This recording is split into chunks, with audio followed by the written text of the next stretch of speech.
오늘 말씀 열왕기상 21장 1절부터 19절 말씀, 제가 가진 성경으로 구약 성경 553페이지, 554페이지 정도 됩니다. 열왕기상 21장 1절부터 19절 말씀, 저와 여러분이 한 절씩 번갈아 가면서 교독하고 마지막 절은 같이 합독하도록 하겠습니다. 제가 먼저 1절 봉독하겠습니다. 그 후에 이 일이 있으니라. 이스라엘 사람 나봇에게 이스라엘에 포도원이 있어 사마리아의 왕 아합의 왕궁에 가깝더니 아합이 나봇에게 말하여 이르되 내 포도원이 내 왕궁 곁에 가까이 있으니 내게 주어 채소밭을 삼게 하라. 내가 그 대신에 그보다 더 아름다운 포도원을 내게 줄 것이요 만일 내가 좋게 여기면 그 값을 돈으로 내게 주리라.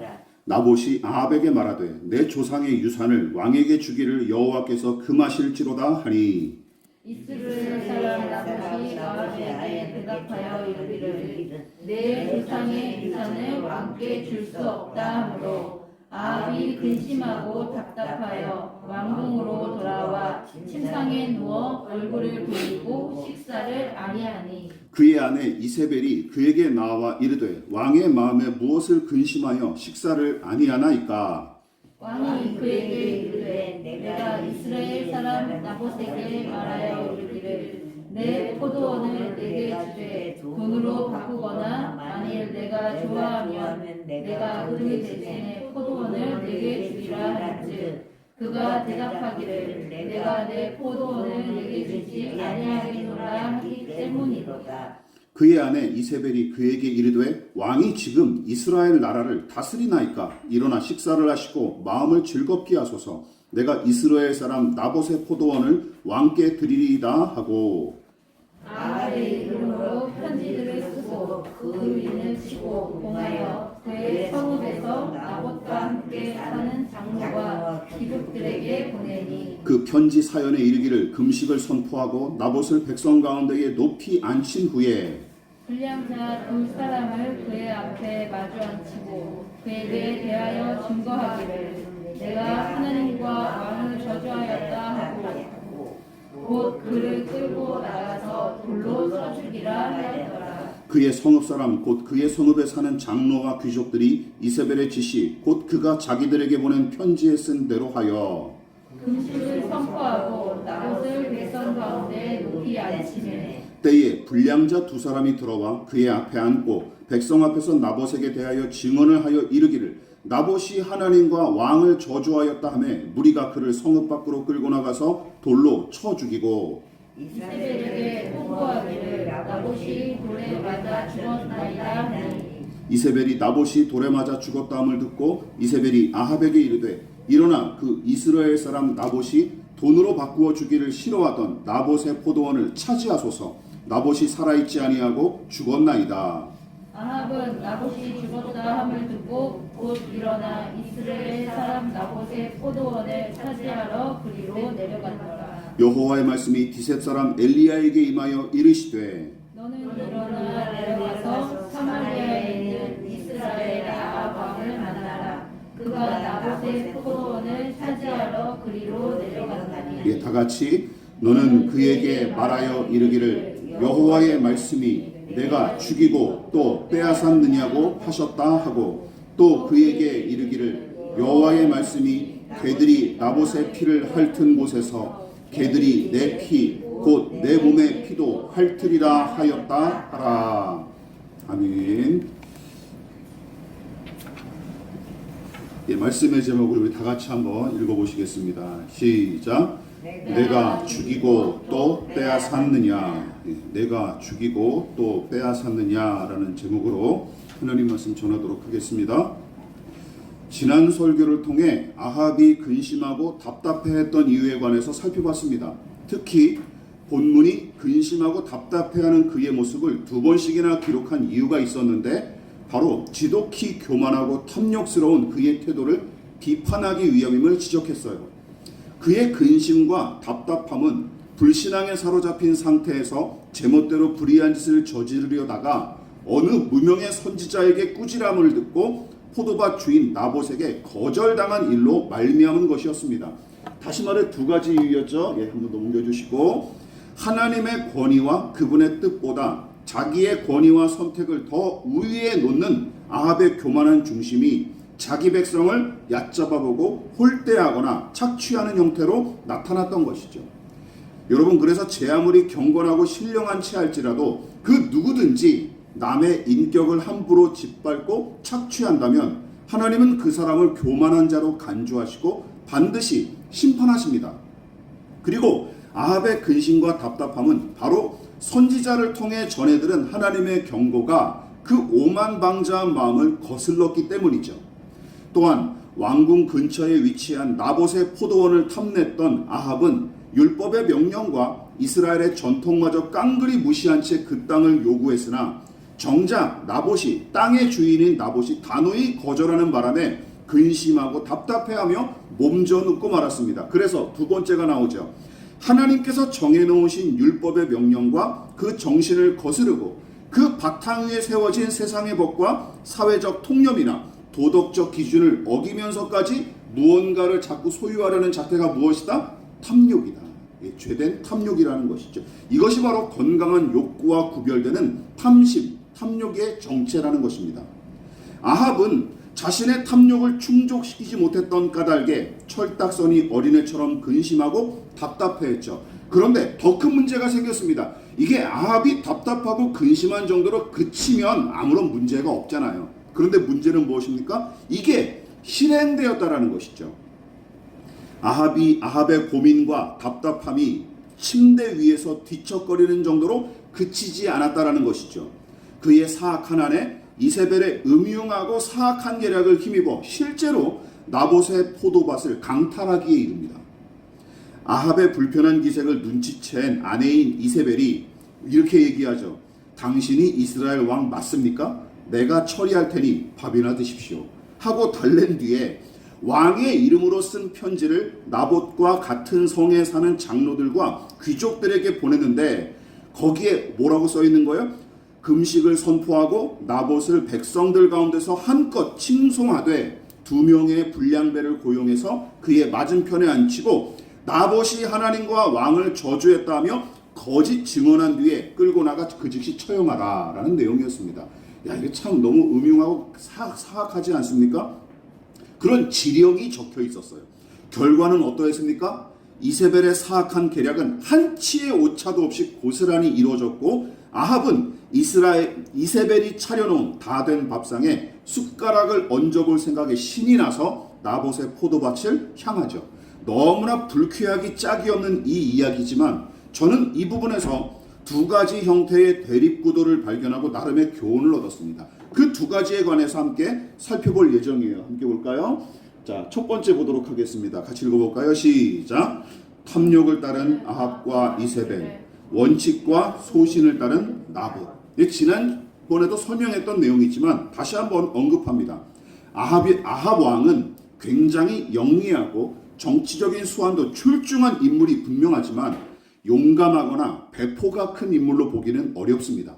게다가 시돈 왕의 딸 이세벨을 아내로 맞이하고 난 뒤부터는 왕비인 이세벨이 왕보다 앞서 악한 일을 주도했고 남편인 아합은 어떠했냐? 주로 뒷짐이나 진 채 관망하거나 개평만 챙기는 경우가 훨씬 더 많았어요. 그러니까 아내가 더 주도적인 역할을 감당했던 것이죠.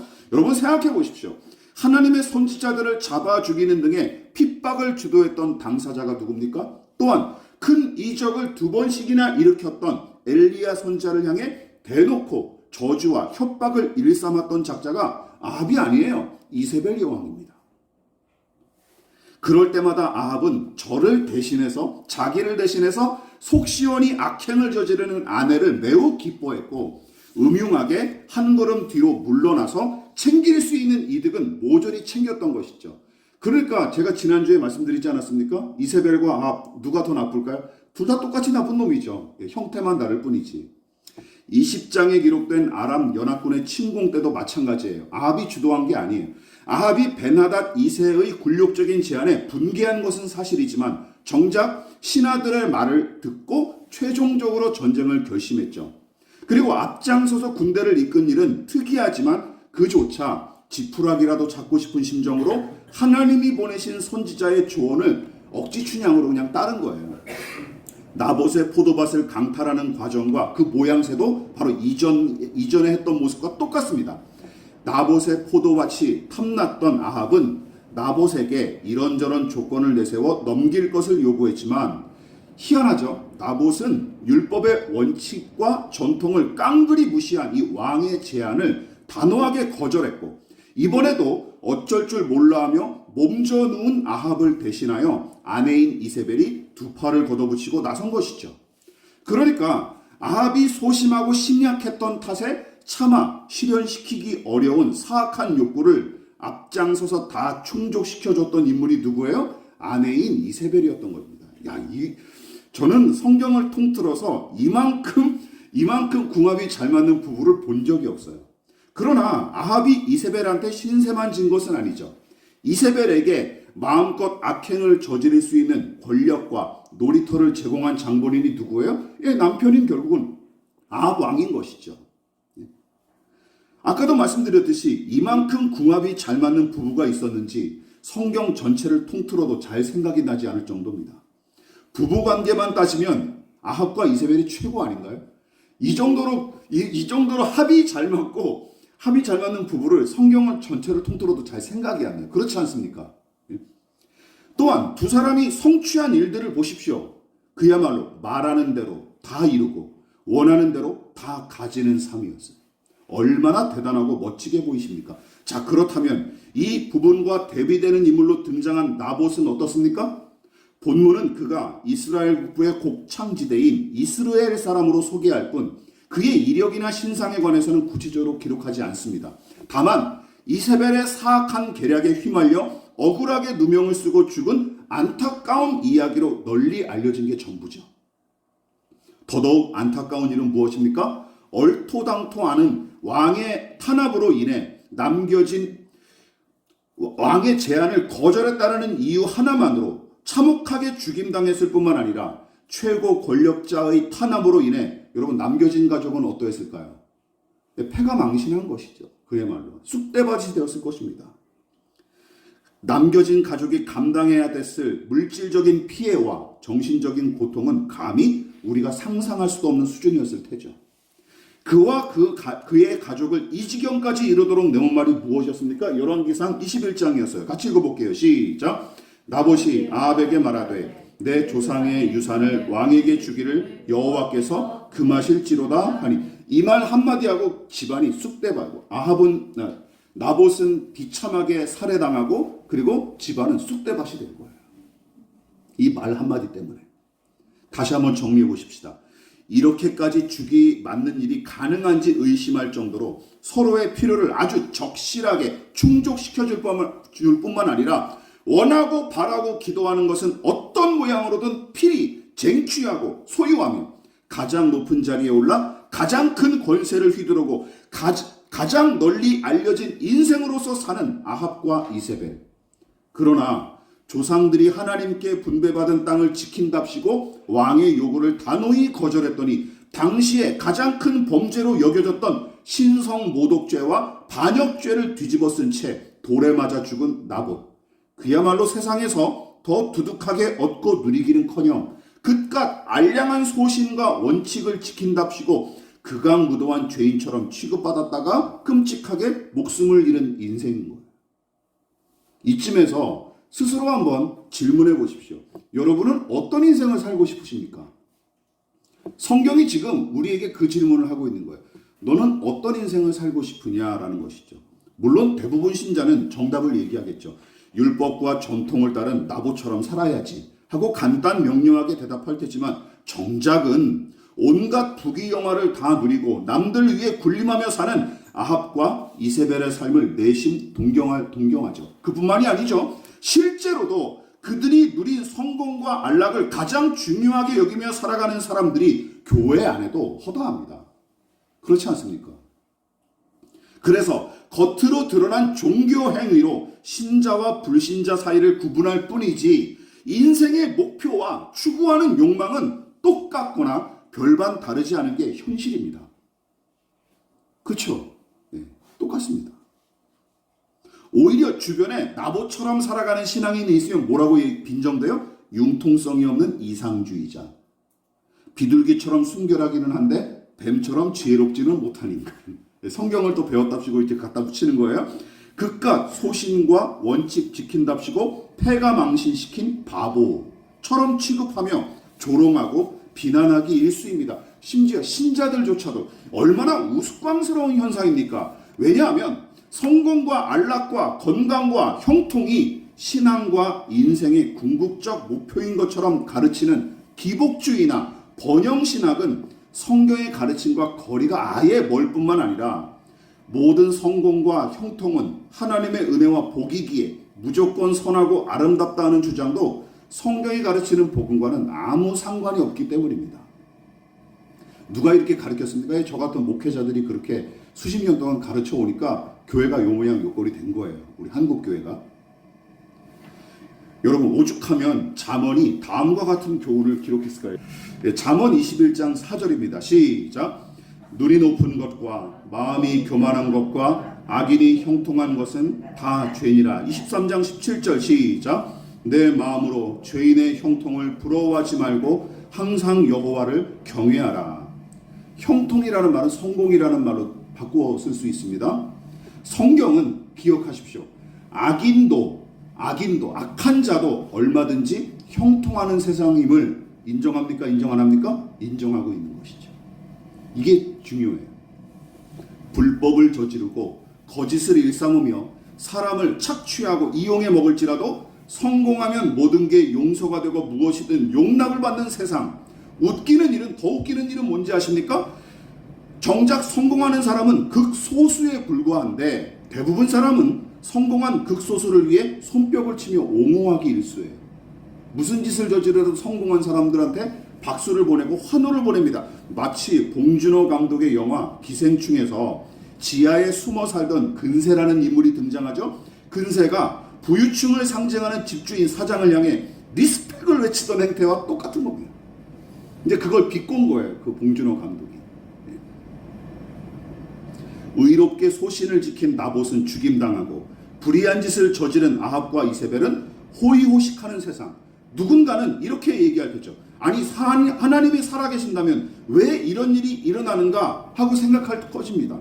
물론 저도 여전히 이 문제를 놓고 고민하는 적이 한두 번이 아니고 신자로서 평생 짊어져야 될 숙제와도 같은 의문이지만 다른 한 가지 사실은 분명하면서도 너무나 확실하기에 저는 하나님만 탓하며 살아가지 않을 수 있었습니다. 그것이 무엇일까요?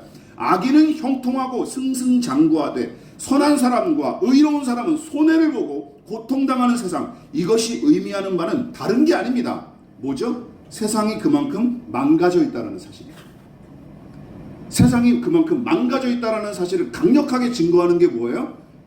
선한 사람이 고통받고 불의한 사람들이 득세하는 세상이라는 것이죠. 그리고 또 한 가지가 무엇입니까? 인간이 그만큼 부패한 존재라는 사실이죠. 부패한 존재.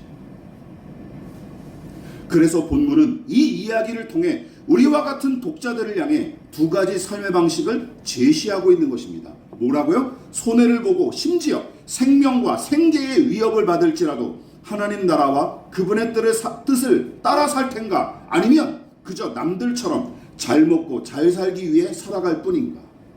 여러분은 어느 쪽이십니까? 그러나 명심하십시오. 우리 인생은 이 생의 성공 여부에 의해 판가름받지 않고 오직 공의로 심판하시는 하나님 앞에서 최종 판결을 받게 될 것입니다. 믿으십니까? 이게 성경의 가르침이에요. 그래서 하나님은 아합과 이세벨의 소유와 성공을 칭찬하지 않으시고 도리어 노골적으로 불의와 죄악을 저지른 두 사람을 향해 뭐라고 분개하셨어요? 내가 죽이고 또 빼앗았느냐 하며 분개하셨을 뿐입니다. 국어 시험을 치러야 할 수험생이 수학책을 들고 설치면 안 되지 않습니까? 우리 인생도 마찬가지예요. 세상의 기준이 아니라 하나님 앞에 인정받는 믿음으로 살아가야 하나님 앞에 떳떳이 설 수 있는 것이죠. 믿으십니까? 아직 한 가지 대립구도가 더 남았습니다. 두 번째가 무엇입니까? 같이 읽어볼게요. 시작. 폭력과 거짓으로 다스리는 아합과 이세벨, 긍휼과 공의와 정의로 일하시는 하나님. 본문의 이야기가 아합과 이세벨의 농단으로 마무리될 것 같았으나 다행히도 하나님께서 또다시 엘리야 선지자에게 당신의 뜻을 계시하시며 이 사태에 개입하시죠. 물론 나봇이 탐욕스러운 왕과 왕비 때문에 억울하게 죽임 당하기 전에 개입하셨다면 더 나았겠지만 우리는 그럴 때도 어떤 믿음을 가지고 있어야 됩니까? 이사야서 55장 9절 내 길은 너희의 길보다 높으며 내 생각은 너희의 생각보다 높음이니라 하신 말씀을 우리 믿음의 사람들은 신뢰할 필요가 있습니다. 저도 마찬가지 이해할 수 없는 일들이 많이 일어나죠. 그렇지 않습니까? 그럴 때 우리는 하나님의 어떤 뜻이 있겠지 하고 마음속 깊이 이 믿음을 간직하고 살아가야 되는 거예요. 어쨌든 이세벨은 아합의 응석을 들어주기 위해 나봇을 음해하기로 작정했고 급기야 불량배까지 고용해서 나봇이 하나님과 왕을 저주했다고 누명을 씌운 뒤에 서둘러 돌로 쳐 죽였는데 건방지게 왕의 요구를 거절한 데 대해 복수함과 동시에 뭇 백성에게 본보기로 삼고 왕의 권세를 과시할 요량으로 이 판을 더욱더 키웠던 것입니다. 아합이 얼마나 나봇이 얄미웠겠어요. 그러니까 보복할 요량으로. 그리고 또 한 가지는 뭡니까? 다른 백성에게 두려움과 공포를 심어주기. 함부로 왕에게 까불지 말라. 이것을 위해서 즉결 돌로 쳐 죽인 거예요. 그냥. 다 알다시피 나봇은 아합의 몰상식한 제안을 거절했을 뿐 왕을 욕하거나 저주한 적이 없었습니다. 그렇지 않습니까? 또한 하나님께서 정해놓으신 율법의 원칙을 지키느라 왕의 요구까지 거절한 사람이 아니 어떻게 여러 사람 앞에서 하나님을 대놓고 저주했겠습니까? 말도 안 되죠. 조금만 합리적으로 생각해보면 나봇이 그런 말을 할 리가 없다라는 것을 조금만 생각하면 이게 다 납득이 될 텐데 그러나 군중 심리라는 것이 워낙 선동에 휘둘리기 쉬운 탓에 거기 모인 백성은 나봇의 말을 들어볼 생각조차 하지 않은 채 돌팔매질부터 해댔던 거예요. 이게 선동의 무서운 점이죠. 여러분 이 부분을 유념하십시오. 이세벨이 회방꾼 나봇을 없애기 위해 사용한 방법이 무엇입니까? 크게 두 가지예요. 한번 보실까요? 두 가지죠. 먼저 거짓을 이용한 선동을 통해 나봇을 어떻게 악마화시켰어요. 악마화했을 뿐만 아니라 권세를 이용한 폭력으로 그를 아예 깔아뭉개고 뭇 백성에게는 공포와 두려움을 안겨주었죠. 여러분 이게 전형적인 독재 권력의 방식입니다. 나와 다른 사람을 향한 혐오와 배제, 그것을 부추기는 거짓 선동과 폭력적인 마녀 사냥, 우리에게 굉장히 익숙한 방식 아닙니까? 그동안 열왕기서를 통해 살펴봤던 악한 왕들의 행태가 대부분 이러했고 또한 오늘날 정치권과 종교계에서도 자주 사용하는 방식이기 때문이죠. 다른 교단, 다른 종교, 다른 정치 이념을 가진 사람을 적이나 악마로 만들기 위해 스스럼 없이 거짓을 동원할 뿐만 아니라 그들을 혐오하고 배척하도록 부추기는 데서 그치지 않고 심지어 박멸할 대상으로 여기게끔 호도하여 결국에는 폭력을 행사하는 데까지 밀어붙이죠. 멀리서 찾지 마십시오. 기독교회 안에 목회자 개인의 비리와 추행이 폭로되고 알력 다툼이 일어날 때마다 대부분 교회가 어떻게 조치합니까?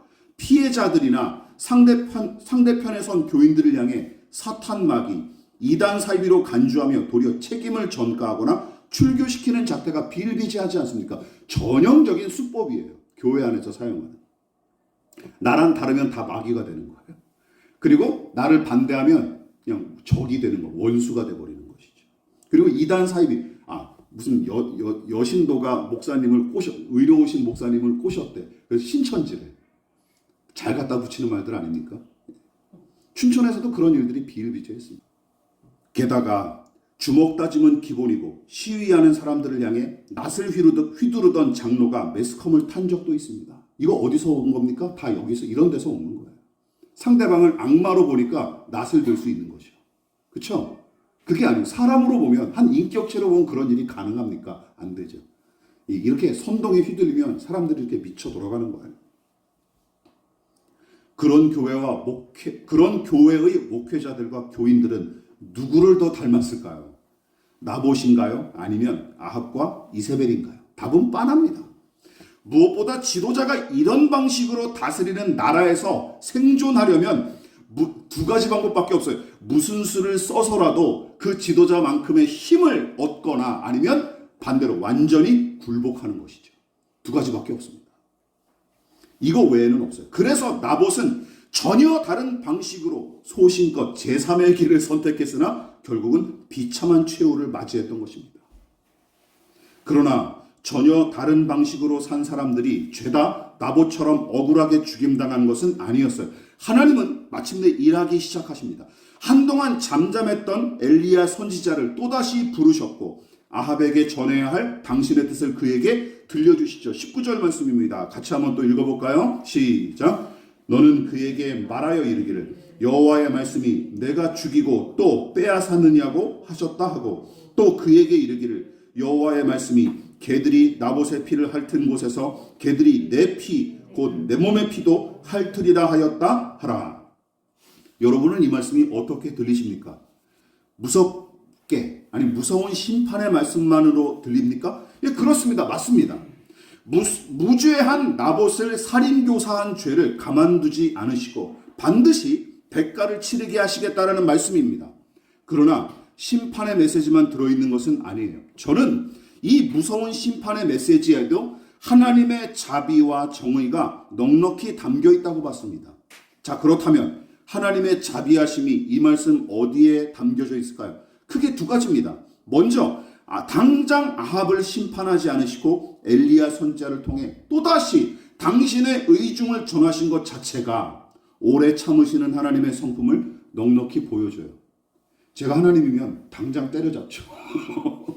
당장 달려가서 멱살을 흔들고 그냥 목을 댕강 날려버릴 테죠. 근데 하나님이 다시 한번 참으십니다. 그냥 경고하시죠. 경고하시죠. 또한 나봇은 억울하고 비참하게 죽임당했으나 하나님은 이미 그의 영혼을 당신 품 안에 안으셨을 뿐만 아니라 그가 이 땅에서 겪은 고통을 깊이 염두에 두셨다는 사실이 이 구절에도 분명하게 드러나 있는 거예요. 나봇의 이 억울한 죽음을 하나님께서 염두에 두시고 계시다는 사실이 분명히 드러나는 것이죠.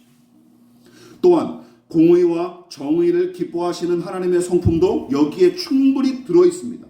여러분, 이세벨이 고용한 불량배들에게 선동당한 사람들은 나봇을 어떻게 생각했을까요? 저 극악무도한 죄인이라고 손가락질하며 돌을 던져서 쳐서 죽였겠죠. 그런 사람들이 있었던 테지만 어떤 사람들은 나봇의 억울함과 지도자들의 농단을 다 알고 있으면서도 침묵했을 것입니다. 왜? 해코지 당할까 봐. 두 부류가 있었을 거예요. 그 돌팔매질한 사람 현장에 즉결 처형이 시행된 그 자리에 이렇게 두 부류의 사람이 있었을 거예요. 정말 나봇이 신성모독죄와 반역죄를 저지른 극악무도한 죄인인 걸로 착각하고 막 돌을 던진 사람과 지도자가 저거 해코지한 거다, 다 음해한 거다라는 걸 알고 있으면서도 침묵한 사람들이 한자리에 뒤섞여 있었겠죠. 여러분 보십시오. 오직 그러나 하나님은 아합과 이세벨을 향해 내가 죽이고 또 빼앗았느냐 기다려라. 개들이 너의 피를 핥아먹을 것이다 하고 그들의 죄악을 언급하며 심히 분노하십니다. 이 말인즉슨 나봇이 의롭고 신실한 사람이라는 사실을 다 알고 계신다는 의미죠. 그런 하나님을 잘 보여주고 가르치는 성경이 바로 신명기 10장 17절과 18절 말씀입니다. 자, 하나님에 대해서 모세가 어떻게 소개하고 있습니까? 자, 시작. 너희의 하나님 여호와는 신 가운데 신이시며 주 가운데 주시요 크고 능하시며 두려우신 하나님이시라. 사람을 외모로 보지 아니하시며 뇌물을 받지 아니하시고 고아와 과부를 위하여 정의를 행하시며 나그네를 사랑하여 그에게 떡과 옷을 주시나니. 악한 것을 악하다 하고 말씀하시며 선한 것을 선하다 하고 말씀하시는 하나님, 거칠에나 말 따위에 속지 않으시고 본질과 중심을 꿰뚫어 판단하시는 하나님, 힘 있는 자와 돈 많은 자에게 굽실되지 않으시고 도리어 약한 자들과 낮은 자들을 편드시고 굽어 살피시는 하나님. 여기서 저는 아합과 이세벨이 나봇을 비롯한 북이스라엘 백성을 거짓으로 선동하고 폭력으로 겁박했으나 하나님은 여전히 아합과 이세벨의 악으로 갚지 않으시는 모습을 발견했습니다. 그렇지 않습니까? 하나님도 똑같이 그들에게 그래? 그랬어? 내가 그냥 너네들 다 죽여주마 했으면 아합과 이세벨이나 하나님과 별반 차이가 없었습니다. 그런데 하나님이 한 번 더 오래 참으시죠. 긍휼과 자비를 베푸시죠. 공의와 정의로 판가름하셨죠. 다시 한번 말씀드립니다. 아합과 이세벨이 나봇을 비롯한 북이스라엘 백성을 거짓으로 선동하고 폭력으로 겁박했으나 하나님은 아합과 이세벨의 악으로 갚지 않으시고 도리어 그들을 향해서 진실하게 진리 안에서 선을 행하십니다. 말씀을 마무리하도록 하겠습니다. 저와 여러분이 바라고 기대하는 것, 우리가 진정으로 추구하고 욕망하는 것은 무엇입니까? 육체의 요구를 따라 살아가는 것이 전부입니까? 옳은 일에 대한 소신이나 고결한 신념 따위 관심이 없고 더 나아가 자신의 성공과 안락을 위해 수단과 방법을 가리지 않는다면 여러분, 이런 사람은 본능에 따라 사는 짐승의 생태 정도가 아니라 마귀적인 방식으로 사는 것임을 명심하십시오. 짐승도 이런 짓은 하지 않지 않습니까? 아합과 이세벨이 본능에 자기 욕구에 따라 산다 그러지만 짐승도 이런 짓은 안 하지 않습니까? 거짓말로 속여서 한다거나 동족을 잡아먹는다거나 이런 짓은 안 하지 않습니까? 짐승은. 이거는 지극히 마귀적인 행태인 거예요. 이것이야말로. 신자는 나봇처럼 이생의 삶이 어떠하든 관계없이 언제 어디서나 믿음으로 살아가기를 힘쓰는 사람입니다. 성공이 아니라 순종하기 위해, 풍요와 안락이 아니라 사랑과 정의를 구하며, 행복하기 위해서가 아니라 거룩하게 살기 위해, 자기 이익만 구하지 않고 하나님의 영광과 이웃의 유익을 위해, 높은 곳이 아니라 더 낮은 곳을 향해 거짓과 위선을 버리고 진실과 진리를 따르며 착취와 폭력을 거두고 평등과 평화를 추구하며 더불어 살아가는 삶, 이것이 하나님의 사람다운 삶의 방식이라는 것이죠. 왜냐하면 우리가 경배하고 섬기는 여호와 하나님, 삼위일체 하나님이 우리의 진정한 주인이시자 왕이신 그 하나님, 그리고 우리의 아버지가 되신 하나님이 그런 분이시기 때문입니다. 우리를 그렇게 다스리고 이끄시기 때문이죠. 그러므로 이런 단어들이 교회 안에 더는 발붙이지 못하도록 우리 각자가 힘써야 할 때입니다. 이런 거죠. 제가 몇 가지 예를 들어볼게요. 알력 다툼, 목사에 대한 충성 경쟁, 기복주의, 번영신화, 성공신화. 성공신화가 왜 교회에서 필요합니까? 그렇지 않습니까? TV에서 나오면 상관없지만 성공신화, 그리고 헌금 유용과 재정비리, 온갖 추행, 독재적 목회, 독재, 교인 착취, 맹신, 가짜뉴스, 그리고 수구꼴통과 빨갱이, 이런 단어들 다 교회 안에서 물리쳐야 돼요. 저주와 폭력, 정치화된 집단 등의 단어들이 아무렇지 않게 통용되는 교회일수록 기억하십시오. 아합과 이세벨의 나라에 더 가깝다는 사실을 명심하셔야 됩니다. 이런 단어들 자주 쓰는 교회와 목회자들이 있걸랑 거리를 두십시오. 이상한 사람이구나 생각하시면 됩니다. 우리가 속한 가정과 교회를 통해 하나님의 선하심과 아름다움이 온전하게 드러날 수 있기를, 그리고 정의와 공의로 판단하시고 사랑과 긍휼로 우리를 오래 참으시고 용납하시는 하나님의 다스리심이 우리 각 사람의 삶을 통해 증명되고 구현되기를 진심으로 축원을 드리겠습니다. 기도하겠습니다. 지금은 우리를 위하여 십자가에 몸버리어 피 흘려 돌아가신 예수 그리스도의 한량없으신 은혜와 하나님 아버지의 지극하신 사랑하심과 성령 하나님의 영원한 사귐이 정의와 공의로 사랑과 긍휼과 자비로 우리를 다스리시는 하나님의 다스림 안에 온전히 순종하여 살아가기를 간구하여 겸손히 머리 숙인 사랑하는 성도들의 머리머리 위에 저들의 가정과 직장과 사업장과 학업과 장래 가운데 이 나라의 민족과 한국교회와 저 북녘의 동포들과 세계와 열방 가운데 지금부터 영원히 함께 하시기를 간절히 축원하옵나이다. 아멘.